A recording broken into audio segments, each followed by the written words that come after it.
یک زندگی خوب زمانیه که من بتوانم همه نیازهای خودم رو به صورت متعادل برآورده کنم.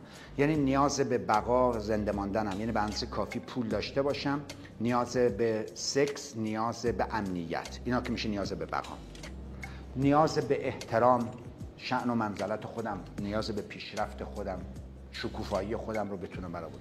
آزادی به اندازه کافی داشته باشم، تفریح به اندازه کافی داشته باشم، عشق بورزم، انسانهایی در دور و بر من باشن که بتوانم بهشون عشق بورزم، آدمایی باشن که منو دوست بدارن.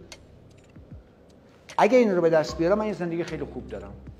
اصلا مهم نیست کجا زندگی میکنم، در بندر عباس، تو بندر لنگه، تو لاس آنجلس، در رشت، با آب و هوای مختلف. میخوام بگم جغرافیا اصلا هیچ نداره. تو یک خونه بزرگ به اندازه یک کاخ با 60 تا اتاق خواب در یک آپارتمان 40 متری، اگر من بتوانم 5 نیازم رو ارضا بکنم، احساس بسیار خوبی دارم، بهش میگیم خوشنودی.